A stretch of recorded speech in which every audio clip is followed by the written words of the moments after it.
Hi, everyone. Welcome to our class. This is our Cookbook Berkeley Quick and Easy Meals class. And we actually have 4 recipes. Usually we only do 2, but since these recipes are so quick and easy, I did double the amount. So we'll quickly go through each recipe today. And all of them involve actually no cooking. So we don't even need the stove top today. So it's especially great for a hot day, or when you don't have power, if the power goes out or something. And we just had a heat wave. Hopefully we're done for the year, but we'll see. So let's start with the chia pudding. And yeah, we're gonna start with chia pudding, which can be breakfast or a snack. And basically all you do is mix everything up and shake it a couple of times, and you can customize it however you want. I did a chocolate chia pudding just for fun. You can top it with whatever fruit you like. You can mix in a fruit puree. You can leave out the chocolate. You could go heavier on the vanilla. Up to you to how you want to make it. You can use all kinds of different plant milks or regular milk if you prefer. Okay. So what we're gonna use for this is a jar. If you happen to have a 16-ounce jar, it'll work perfectly for the recipe. Otherwise, just use whatever you have or any kind of resealable container, or even just a bowl. You can just stir it, but it is really easy with a jar. And you can just shake it. And then we're gonna use chia seeds. So chia seeds are really cool because they absorb several times their size in liquid. So they go from being really crunchy to being kind of like having a chewy texture, almost sort of dissolving. The chia pudding that you're trying today, I made only maybe 2 hours ago, so it might still have a little bit of a crunch to it. So if you leave it overnight, it will soften a little bit more over time. So I actually bought these in bulk. Usually I try to bring my own jars, but I'll try to open that up so you can see how they look. So just these little tiny seeds, and in your samples, you can tell that they got like 4 times that size. For the liquid, I'm just gonna use oat milk, but you can use whatever milk or milk alternative you want. And because it dissolves more easily than granulated sugar, we're gonna use agave nectar. You can use whatever other liquid sweetener you want. You can use honey. If I try to make things totally plant-based vegan as much as possible in case people want that, but if you have no issue with honey, then feel free to use that. You can also use a liquid or a granulated sugar. It might just not dissolve quite as easily. I happen to have agave, so I thought, why not? And then we're gonna add some cocoa powder, which I bought in bulk. It is Zero Waste October, so I'm gonna try to talk about ways to reduce the amount of waste that we have in the kitchen. And certain things you can buy in bulk, and at stores like Berkeley Bowl, they let you bring your own jars. You weigh them, you fill it with whatever you want, and you write the number on it, and then you weigh it after, so you remove the weight of your jar. So there's much less waste, and you can buy the amount that you want, right? So I only needed like less than a cup of cocoa powder for this class, so I didn't want to buy a whole container. Not that they're that much bigger, but if it's an ingredient you don't use very often, it's nice to be able to buy exactly the amount that you need, or just buy a little bit less and save on packaging. Okay. So I wanted to do this recipe first because it does take a little time to set. You want to refrigerate it and let it set for at least 1 hour, ideally 2 or 3, ideally overnight. So if you're going to make this for breakfast, I would just make it the night before and it'll be ready to go the next day. Okay, so I'm going to use this jar here. I have a couple of them here. This was an old peanut butter jar that's glass. It's 16 ounces, so it works out perfectly for this recipe. Okay, so the ratio to make chia pudding is 1 part chia seeds to 4 parts liquid. So we're gonna do, that means it's gonna be 1/4 cup of chia seeds and then 1 cup of liquid. There's also white chia seeds that you can use. So especially if you're gonna make a vanilla chia pudding, you could try using those. And I think it looks really cool when you make it. It sort of like glistens and looks kind of like sparkly. And there's a little less contrast between the black of the chia seeds and the plant milk, so it might look a little nicer, but if you can't find it, you can use the regular chia seeds. And then we're gonna flavor this with a little bit of vanilla, which you could leave out, but I think vanilla always is delicious, so I try to incorporate that whenever possible. And again, the cocoa powder, so we're gonna use 2 tablespoons of cocoa powder.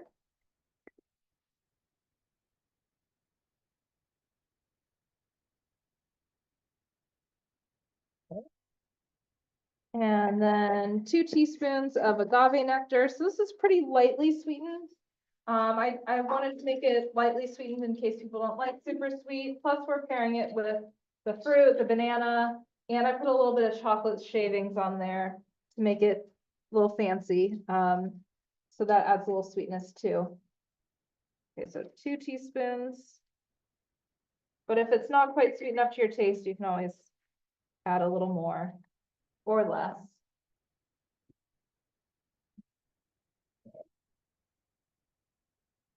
And then the vanilla extracts, I'm just gonna kind of eyeball it. We just need a little bit, a quarter of a teaspoon, so that's like a little less than 1 of these little tiny caps. And then we'll add the oat milk. So for the oat milk, we're gonna do 1 cup.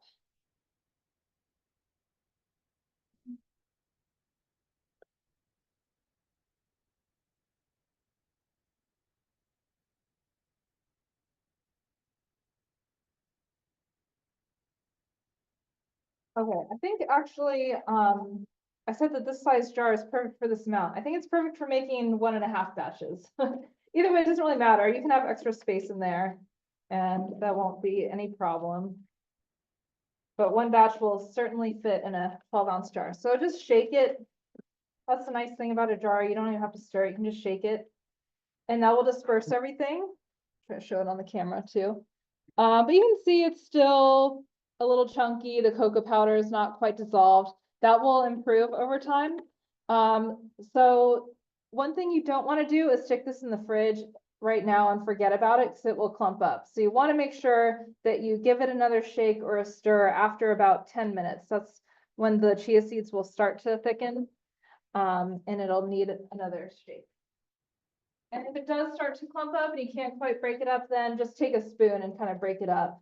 And then you should be fine to let it sit, but you could give it another stir or 2 later if you want to make sure that it's fine. So yeah, we're just gonna let that sit right there for the next half hour or so. And then we can top it off and it won't be quite ready, but you can see how much it has changed in just half an hour. So why chia pudding? Chia seeds are, like I said, a seed that has omega-3s, specifically ALA, which is maybe not quite as beneficial as the type of omega-3s that are found in algae and seafood, because only a small amount gets converted to EPA and DHA in our bodies, but still a healthy fat. They also have calcium and magnesium. So, and they have fiber and protein. They seem to be kind of filling the way they, absorb the liquid. So they might be good for blood sugar and satiety, but there tends to be a lot of hype without a lot of evidence. So don't expect it to be a miracle food, but still has some health benefits and worth giving it a try. Chia seeds are indigenous to Mexico and other parts of Central America. And again, just make an easy snack or breakfast. So let's just give that another stir just to make sure. And I don't know if you can tell, but it's already starting to thicken up a little bit and the cocoa powder is dissolving a little bit. Okay, so that's our first recipe. The next one we're gonna do is a Mexican street corn inspired salad. So elote is Mexican street corn that usually is grilled, and then it has butter and mayo and cheese, sometimes hot sauce, lime, chili powder. So this is really not exactly that. So we're just gonna say that the salad is inspired by elote. The recipe is lightly adapted from a website called Vegan Richa. And The recipe on the website involves a little bit of cooking, so I just kind of took out the steps that involve cooking, so I think they can be skipped. But you can also check out the original recipe if you want. And one thing that helps so that you don't have to cook is this corn you can buy already roasted. So if you can't find this, then what you would do is just heat up a pan, maybe with a little bit of oil and cook it till it starts to brown a bit. But if you can find the already roasted corn, it makes it really easy. So I just thawed this in the refrigerator overnight. The salad also has black beans, so I already rinsed and drained these. And then we're gonna add some vegetables. We're gonna add some bell pepper, some red onion, and jalapeno. What else do we need? Nutritional yeast gives it a little bit of a cheesy flavor. You're welcome to add cheese if you eat cheese. But if not, it gives it a little flavor. And we're gonna add, for spices, chili powder, garlic powder, paprika, and some salt. So I actually measured those out already, but it's a tablespoon of nutritional yeast, a teaspoon of paprika. I use smoked to give it kind of a smoky flavor, and half a teaspoon of garlic powder. So this salad you can eat just on its own, or you can put it on top of a green salad, or you can scoop it with tortilla chips, or you can kind of eat it however you want. So up to you. But let's just go ahead and start throwing everything in. We'll go in order here. So we need 2 cups of corn, roasted corn, and this bag specifically is from Trader Joe's. One bag has about 3 cups, slightly more than 3 cups. So you could make like a 1.5 batch if you wanted to use the whole bag, or just save this for something else.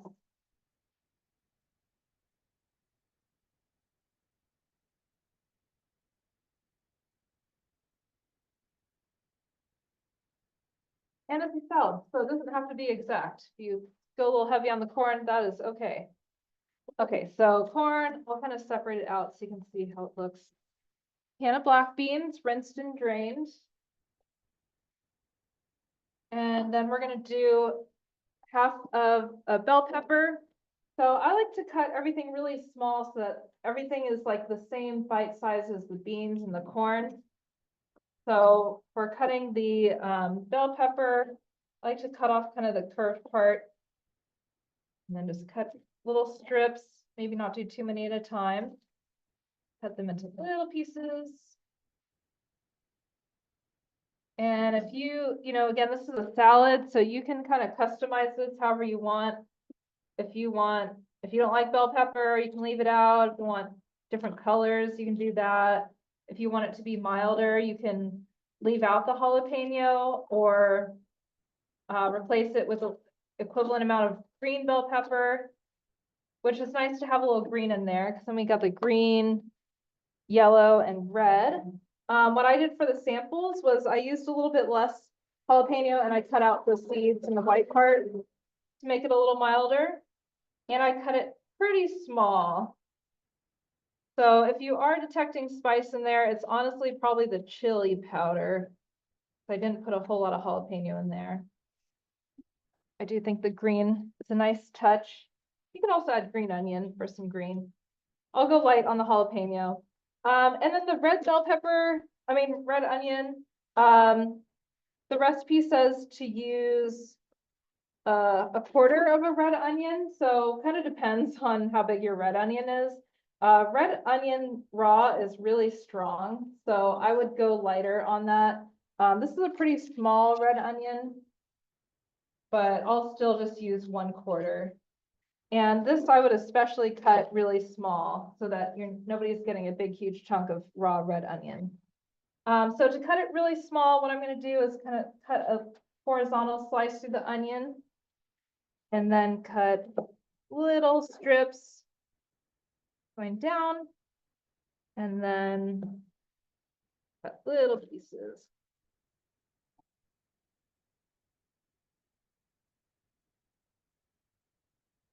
Okay.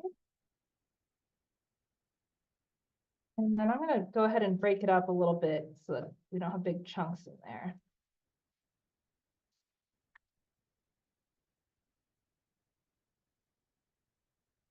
Okay, so you can see already that's looking pretty colorful. Let's show people on Zoom what it looks like. And then we're gonna add a little bit of lime juice. So whenever you juice citrus, it helps to just there. If you roll it out a little bit, that's gonna help break up the cells to make it a little easier to juice, especially limes. I find limes kind of tough. And we're gonna use lime juice for both the salad and the dressing. So for the salad, we just need a teaspoon. This one.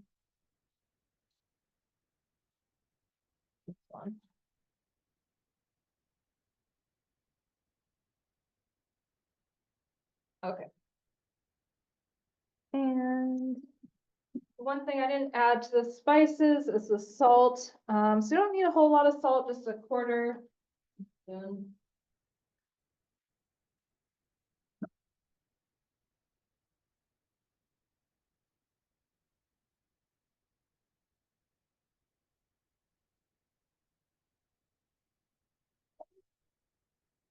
And then just to help it get dispersed evenly in the salad, I'll just go ahead and stir it up in the little bowl.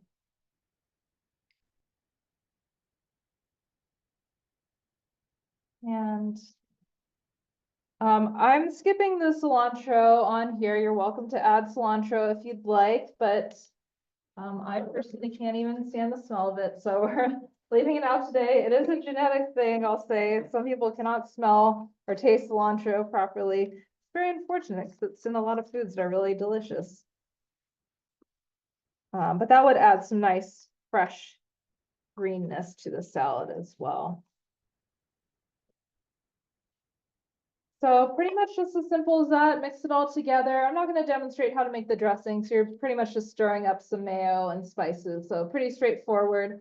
I will say that for this salad, I actually used ground chili pepper instead of chili powder. And the difference is that chili powder is meant for making chili. So it has other spices in it, like cumin, whereas this is just straight chili powder. So that it's a bit spicier. So if you want this to be less spicy, then use like a chili powder blend. So if you detected spice when you had it, that's probably why from this chili powder. This one specifically from New Mexico, which I believe it tends to be a spicy one. There's so many different types of chilies, different spice level. But anyway, the dressing is mayo. You can use vegan mayo if you want, which I find tends to be more expensive oftentimes, like sometimes twice the cost. But you can even make your own if you're using chickpeas and you save the liquid. You can emulsify the liquid with oil and add a little bit of the other flavors that are in mayo. I think like a little bit of mustard and salt, and it will whip up like a mayo. So you could try making your own with the liquid from a chickpea can that you're probably just gonna toss anyway, right? So maybe sounds a little funny, but I've tried it and it actually works pretty well. So anyway, you mix the mayo with lime juice, chili powder, paprika, garlic powder, and if it's too thick, then you can add just a little bit of water until it's thin enough to pour. The one that I made today was thin enough to pour without adding any water. So if you do add water, just make sure you test it first. It should like, if you pull a spoon out of it, it should kind of drip and not just hang on to the spoon, but you don't want it too watery because then it's not, it doesn't look so pretty in the salad. Okay, let's give our chia pudding one more stir. So I'll show on camera. I don't know if you can tell. It's hard to tell because it's so cloudy, but it is starting to thicken a little bit. Okay, so 2 recipes down. And let me see if there's anything else I want to say about this one. Oh, so just want to talk about the nutritional benefits of the salad. You can see there's lots of colors, different colors are associated with different nutrients. But specifically in the corn, corn we think of as maybe not the most nutritious food in the world because often it's processed and then added to all kinds of processed foods, but it does have carotenoids that are good for your eyes. It has fiber, which is good for digestion, specifically for having regular bowel movements. And it has some small amounts of B vitamins, iron, protein, and potassium. So not a totally worthless food. It's delicious and has some nutritional benefits.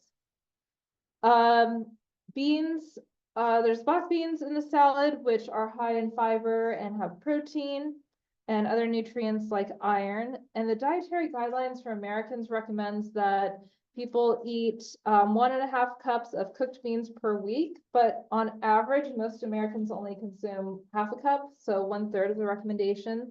So most of us have room to have more beans in our life. So this is an easy way to do it.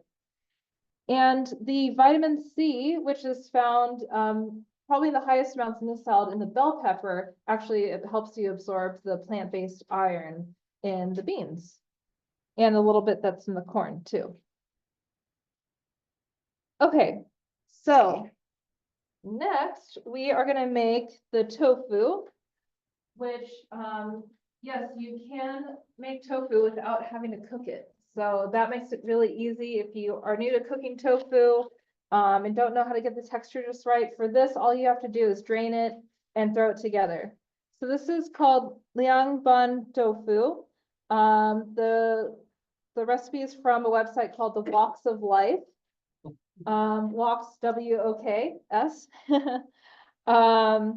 And what it means is spicy cold tofu or spicy tossed, cold tossed tofu. So liang means cold and bun is the verb that means mixing together. So you can see on the picture that the way I photographed it was to slice the tofu and pour the sauce on top. So that's usually how you serve it, and then you throw it all together at the table. So I just went and threw it together for your samples. I know this recipe may not be for everybody. If you're not used to tofu or don't like to eat it raw, but I thought it's such an easy way to prepare tofu. And if anybody likes it and makes it, then, you know, that's a win. So Where'd you get that, the silken tofu and that kind of thing? this one is from Berkeley Bowl. Yeah. Okay. So what we're gonna do is mix together the sauce and okay, so I already opened this container over the sink and drained it. Usually silken tofu doesn't have a whole lot of room for liquid in there. So there's not too much to drain. Whoops. There was enough to spill all over my paper though. Okay, so we're gonna make a sauce with few ingredients. Some of these might be a little tricky to find, so I have some suggestions for substitutions. Okay, so first thing is going to be the soy sauce. We need 1 tablespoon. And I find that this recipe is a bit salty, especially with the, if you use this black bean garlic sauce. I think this is how I tried making it at home. This can be pretty salty, so I would try to use a low sodium soy sauce if you can find that. So you have a little more control. You can always add more salt later, right? So this one is actually 50% less sodium. The thing about reduced sodium is that it can still have a lot of salt in it. Reduced just means that there's 25% less than the original version. So if you have a very salty soy sauce, 25% less is still pretty high. So this one is a bit lower at 50%. Okay, and then we're gonna add 1 tablespoon of spicy bean paste. So what traditionally would be used is this chili bean sauce. It is a little spicy, so I didn't want to make everything in here too hot. So what I used for the samples was a black bean garlic sauce, which is a good substitute. You could also use oyster sauce, but if you don't eat seafood, you can actually find vegetarian oyster sauce substitutes. So you have a few options of what you could do. And there's also a lot of different ways to make this cold tofu. There's a Japanese style that has ginger and soy sauce and sometimes some other ingredients like bonito flakes, which is fish. But I went with this one because I thought it would be a little more flavorful, like flavors that people are more used to. So I'll show you what it looks like with the spicy bean paste, and we need 1 tablespoon. Running out of tablespoons. 1 tablespoon of that. And then, oh, actually the vinegar is for something else, sorry. And then the sesame oil, we need 1 teaspoon of toasted sesame oil. You can also find refined sesame oil. It's meant more for cooking and that doesn't have that flavor. Yeah, the spicy oil label. Yeah, it's called Dobanjan. So you can use that if you'd like. And then we're gonna chop up some garlic and green onions. And the way this would be normally served is you mix half of the garlic and green onion into the sauce and then put the other half on top. So this is raw garlic, obviously, which is pretty strong. So I'm gonna start with just 1 clove, and it's 1 pretty big clove too. So even if you're using a smaller clove, I'm actually probably not gonna use the whole thing, 'cause it is pretty garlicky. So start with a little less, and you can always add more later. So we're just gonna finely mince this, because again, it is strong, it's raw, so we don't want anybody getting a big bite of raw garlic in this dish.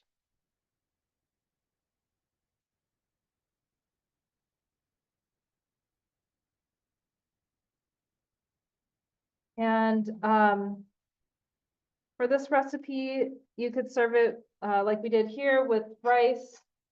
And we also are gonna show you really quickly at the end how to make the smashed cucumber salad that also involves no cooking. Okay, so let's put about half of the garlic into the sauce. Put the rest aside for later.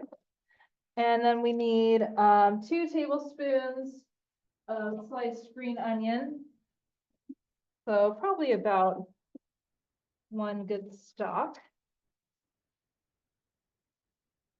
And this doesn't have to be exact either.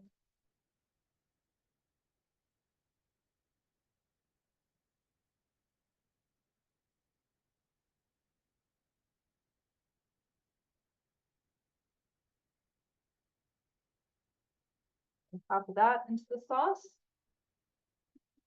And just a little bit of sugar to balance everything out, half a teaspoon.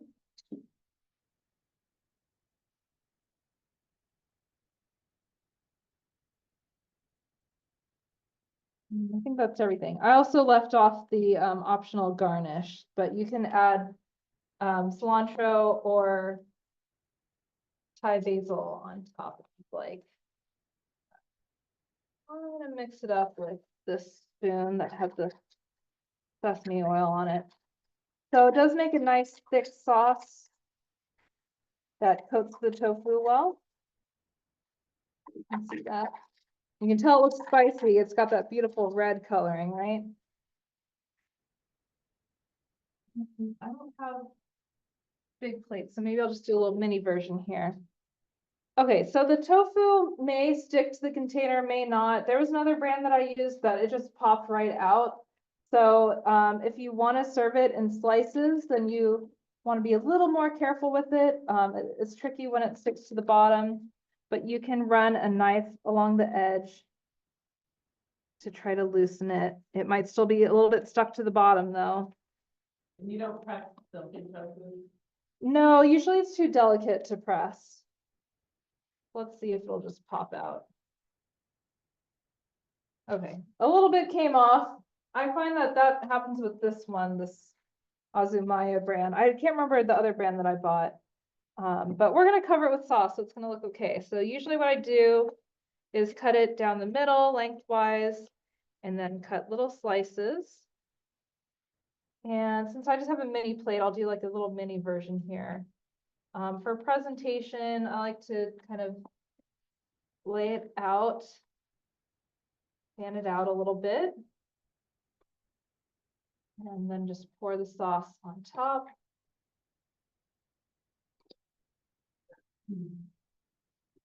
And then garnish it with some green onion and a little more raw garlic. So that's kind of a mini version of how it looks. So you could serve it at the table like that. And maybe at the end, we'll toss it all together so you can see how that would look. You don't use any white garlic this You could, the white part tends to be a stronger flavor. So I usually leave that off unless I'm gonna cook it. Like some recipes call for some cooked green onion.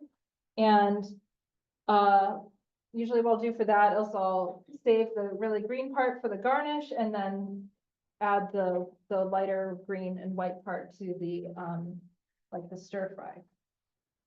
Okay, so a few other things about this dish. I just want to quickly talk about the rice, since this involves no cooking. So there's actually a little bit of a benefit from making your rice ahead of time. When you cook and cool certain starches like rice, it forms something called resistant starch. So the structure of the starch actually changes in that cooling process. And resistant starch is basically like fiber.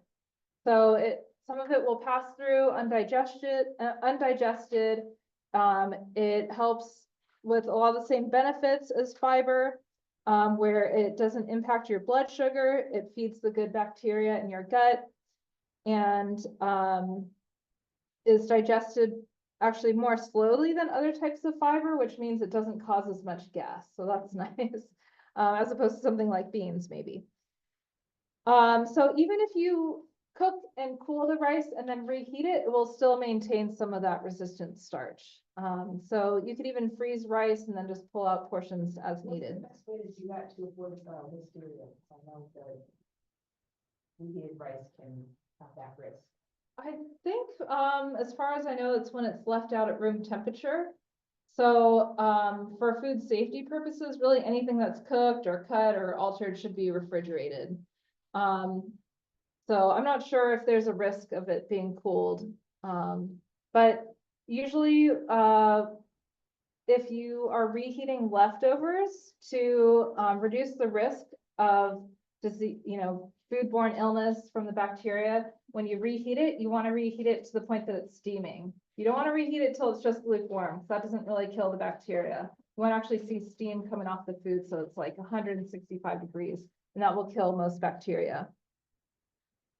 I also just want to say about tofu, it's been around for at least 1,000 years, if not 2,000 years. It's been around for a long time. It's nutritious, it's plant-based. The nutrient content does vary depending on how it's made, but it has protein, calcium, iron, and omega-3s, and there's so many ways to use it, including uncooked. So I wanted to show that as an example today. And basically all it is, it's the liquid taken from soybeans. So you make soy milk and then you add a coagulant and then it will form silken tofu. And so that's kind of the basic process. If you use like firm tofu or medium firm, that just means that it's allowed to form curds and then pressed. And that's the difference. So that's why the silken tofu has a different texture.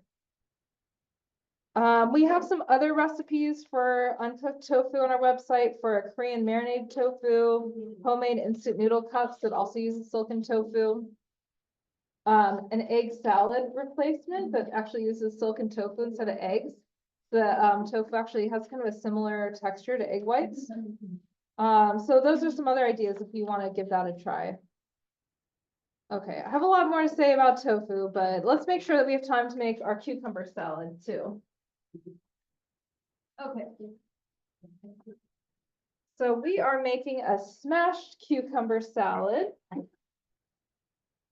And the reason why it's smashed is it will, smashing the cucumbers creates kind of a jagged texture, and that helps absorb more of the sauce and kind of gives it a nice texture. We'll just throw this together in a bowl here. Give this another shake. Okay, so, a lot of recipes say to put it in a Ziploc bag and then smash it like that. But I try not to use single-use plastics like that more than necessary. So usually at home, I use a silicone bag, but I forgot to bring it. And I found that if you're careful, you don't really need a bag at all. So one way to do it is to take a knife, ideally something big like a cleaver, and then kind of lay it down and hit the end of the knife. That's a little dangerous if you're not careful. I found that I could just hit it with the palm, whoops, sorry, that's gonna be loud. I can kind of hit it with the palm of my hand. And it'll pretty much have the same effect. So it'll kind of split off into like 4 pieces. And yeah, you just kind of push down on it. And then you just cut it up. So yeah, it gives it a nice texture. And it's kind of fun to smash a cucumber. It's always nice. So you can kind of see it has more texture than just cutting it up. That's something that I find with cucumber salad sometimes. It can only absorb a little bit of dressing, so we're giving it all these other little nooks and crannies so it can absorb more. Sorry, that's yeah, so you don't really need a bag, you can just go for it. So this recipe calls for 1 pound of cucumbers, and I'm using Persian cucumbers, which have a thin skin and seeds that are not bitter, so you can just eat the whole thing, which is nice. You could use, sorry. Okay.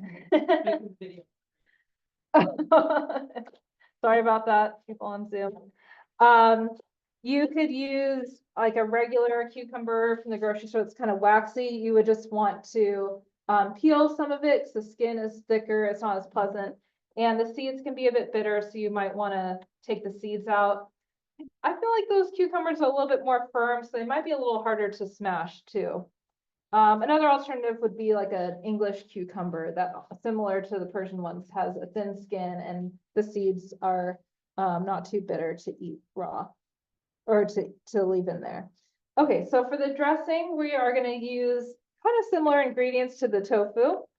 So we're going to do a tablespoon of soy sauce and yeah, I'm going to use, this is a half tablespoon, so I'll just do 2 of those. I think this recipe with full sodium soy sauce can also be a bit on the salty side. So if you want to keep it less salt, then I would still use the reduced sodium stuff. A tablespoon of Chinese black vinegar. So that's what I have here.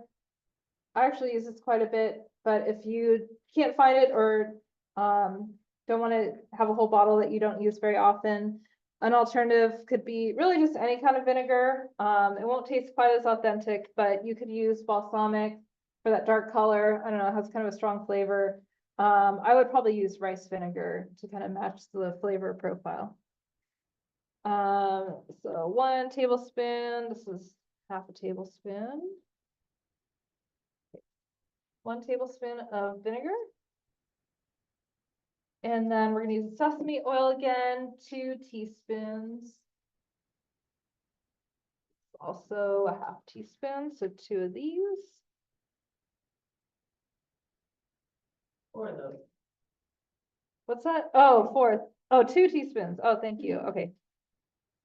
4 times half equals 2 teaspoons. How many teaspoons are in a tablespoon? 3. What? 3. 3? Yes. 3 teaspoons in a tablespoon. How many tablespoons in a quarter cup? 4. 4. Yep. So if you are doubling a recipe and it calls for, let's say you're tripling a recipe and it calls for a teaspoon of something, you could do 3 teaspoons, or you could just do 1 tablespoon. So good to know your cooking math. Okay. Then we're gonna do a teaspoon of sugar. Some of these teaspoons are magnetic. Teaspoon of sugar, which you could leave out, but just kind of helps balance out the tartness of the vinegar. And half a teaspoon of red chili flakes. I kind of just left them out of the recipe so it wouldn't be too spicy. But since you already had your samples, I'm gonna go ahead and add them. These kind of chili flakes, like regular old grocery store chili flakes, are usually not super spicy. But if you're unsure and don't want it too hot, then you can definitely leave that out. And then the sesame seeds. So I just toasted these ahead of time. You can also just use, raw sesame seeds if you don't feel like toasting them. But if you do toast them, they are gonna have a better crunch and more flavor. Like a lot of nuts and seeds taste a lot better when they're toasted. It develops a flavor and gives it a crunch. And I think that's everything. So just give that a stir. And that's pretty much it. So really super easy side dish, very easy to double or triple this recipe if you're cooking this for a lot of people. Let's show it on the camera. I can tell right now, I can definitely smell that sesame oil. That gives it a lot of flavor. And it doesn't have to sit for very long before you serve it. You could whip it up ahead of time. It doesn't need to marinate for hours. What's that? You could, it would just have a little bit of different flavor. Brown sugar is basically just white sugar with some molasses added to it. So, that's kind of a good tip. If you're ever baking and you don't have brown sugar or don't want to keep it on hand, you can just mix in molasses. Maybe you're more likely to have brown sugar on hand than molasses, but personally, I just keep white sugar and molasses at home. So when I need brown sugar, I just mix it in. And then sometimes you use molasses for a recipe, like if you're making gingerbread or something. And then you don't have to deal with the brown sugar getting all hard and having to, I forget what the trick is, storing with a slice of bread or something. You just don't have to worry about that. So this recipe is from Food Network. And I think the original recipe actually called for a teaspoon of salt, and I thought that it doesn't really need the extra salt, so I left that part out. And what was I gonna say? Oh, in terms of nutrition, cucumbers aren't like the super nutritious vegetable. Doesn't mean they're bad. They just don't offer quite as much as other vegetables, but they are still, there's nothing wrong with that. They make a really refreshing dish, a lot of water. Some of the fluids that we need during the day or throughout the day can come from food. We don't have to drink all of our fluids. Usually about 20% of our fluid needs are met through food. So cucumbers are a great way to do that. In terms of selection and storage, I know I already cut them up, but you just want to look for firm, no blemishes or soft spots, which are rot, and dark green without yellow. If they're yellow, that means that they might be overripe and have an off flavor. And if they have wrinkles, then it might mean that they're starting to dry out and the texture is changing. So I think that's everything. We have just a few minutes. I wanted to go back to tofu again really quick. Because I'm a big believer in how easy it is to prepare tofu and the nutritional benefits. So a lot of people ask about the hormones and estrogen. So just kind of want to clear the air on that. Tofu does have plant estrogens, but they are very different from human estrogen. And may reduce hot flashes and prevent skin wrinkling post-menopause. The plant estrogens in tofu may also protect against breast cancer and reduce the risk of death from breast cancer. Oh yeah. Just a quick question in the chat. Where did you get the black vinegar? See, I've had this for a while. I probably either got it at Berkeley Bowl or 99 Ranch.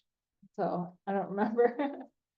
I think they have it at both, I think. Same with some of these other sauces. Usually you can find these at Berkeley Bowl or 99 Ranch, maybe H Mart if you have that to you. Okay, yeah, I could say a lot more about tofu, but we've actually done classes specifically on tofu. So if you're interested in learning more, then we have all of those recorded on our virtual programs page. So we'll end there. If you're here in person, stick around for another minute. We're going to do a raffle. We have a little raffle prize for you.